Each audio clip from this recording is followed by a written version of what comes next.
Hello everyone, welcome to my YouTube channel. Today's topic is the noun case जो हम rain and Martin chapter 8 से आज हम देखेंगे और ये नाउन चैप्टर का लास्ट लेसन है और आज अच्छे से समझेंगे। जब भी नाउन केस टॉपिक आता है तो ऐसा लगता है कि बहुत डिफ़िकल्ट है, लेकिन मैं रिक्वेस्ट करती हूँ कि वीडियो को लास्ट तक ज़रूर देखना, क्योंकि बहुत ही इजी टॉपिक है। अगर अच्छे से हम समझेंगे तो एग्ज़ाम में अच्छे से हम इसको अच्छे से सॉल्व कर पाएंगे। So let's get started. Before going to start, please subscribe and press the notification bell so that you can never miss out the upcoming videos. So let's get started.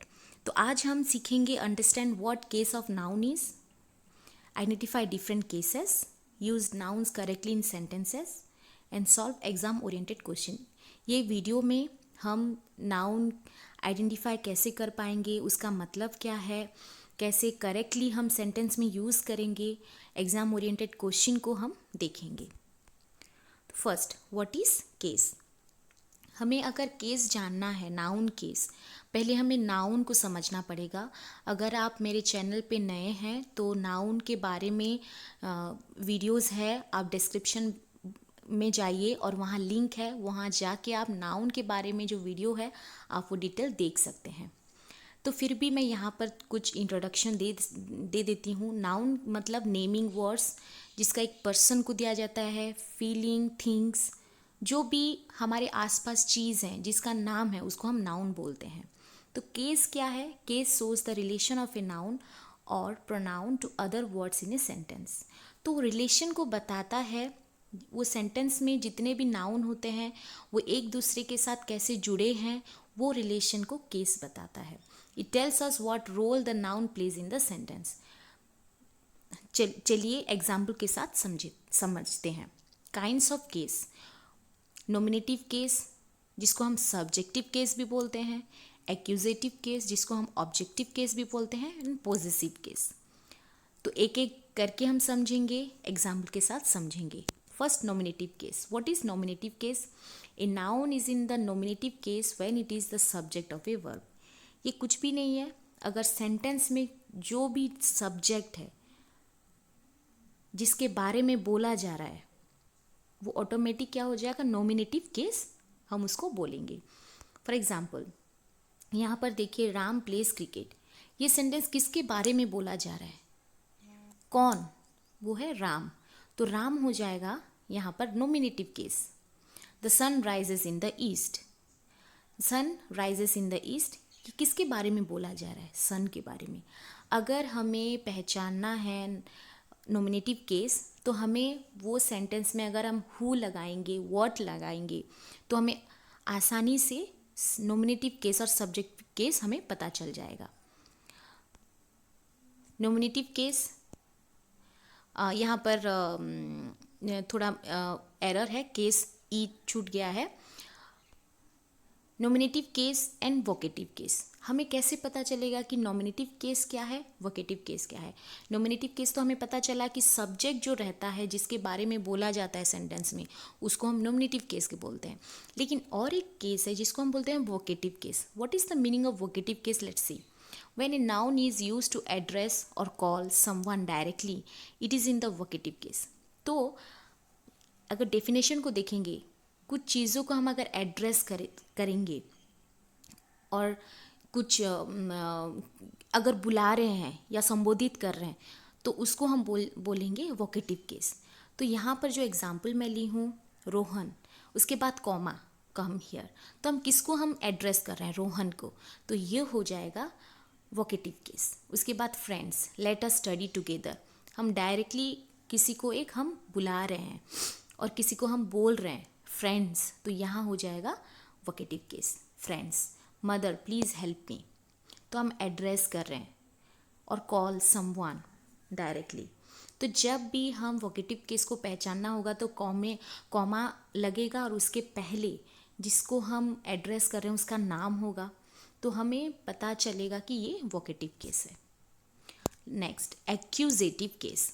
हमने देखा nominative case, vocative case. Now will discuss about accusative case. Accusative case, what is accusative case? A noun is in the accusative case when it is the object of a verb. Let's see with example, she reads a book. तो subject जो है, जो क्या क्या कर रहा है, वो क्या कर रहा है, बुक पढ़ रहा है। तो वर्ब के बाद जो आता है, जो वर्ड, उसको हम एक्यूजेटिव केस और ऑब्जेक्टिव केस बोलते हैं। He killed a snake. तो अगर हमें एक्यूजेटिव केस हमें पता करना है, तो हम क्वेश्चन में हुम और व्हाट अगर लगा के हम पूछेंगे तो हमें आंसर मिलेगा। जो भी आंसर मिलेगा वो आंसर हो एक्यूजेटिव केस। तो वो किसको मारा, तो वो स्नेक, सांप को मारा, तो स्नेक हो जाएगा एक्यूजेटिव केस। नेक्स्ट हम देखेंगे possessive case. What is possessive case? A noun is in the possessive case when it shows ownership और possession.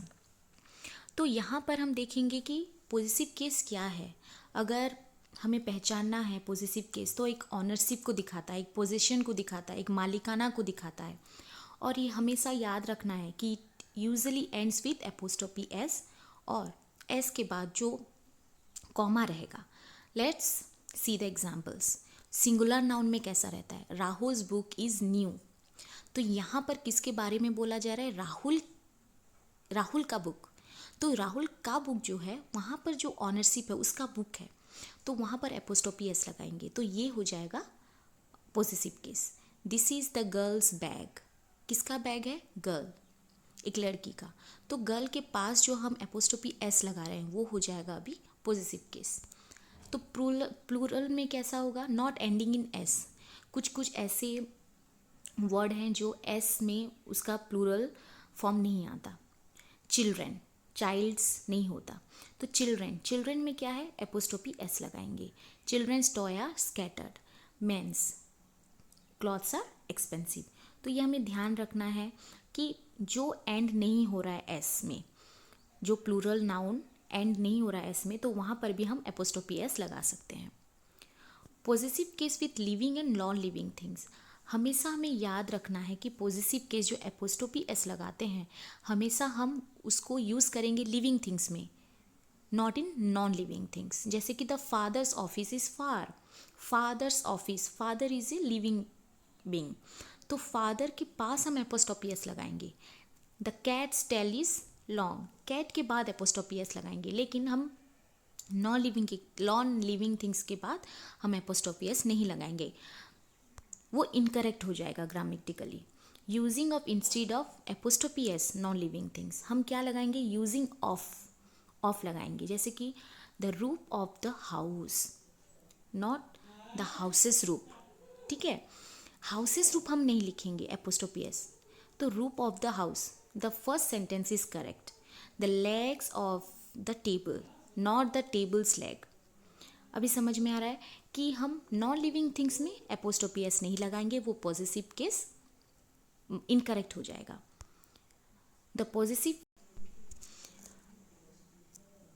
और एक चीज़ है जो कि the positive is also used with nouns denoting time, space और wait.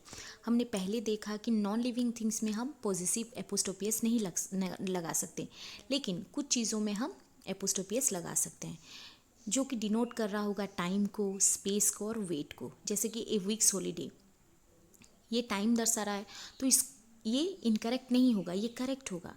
ए pounds wait इन ए years time, तो जो denote कर रहा होगा टाइम, स्पेस और वेट को, उसमें हम एपोस्ट्रोफी एस लगा सकते हैं।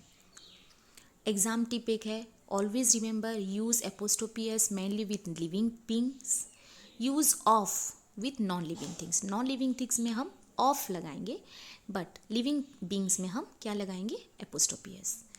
Thank you for watching my video. Don't forget to subscribe and like my channel. Thank you so much.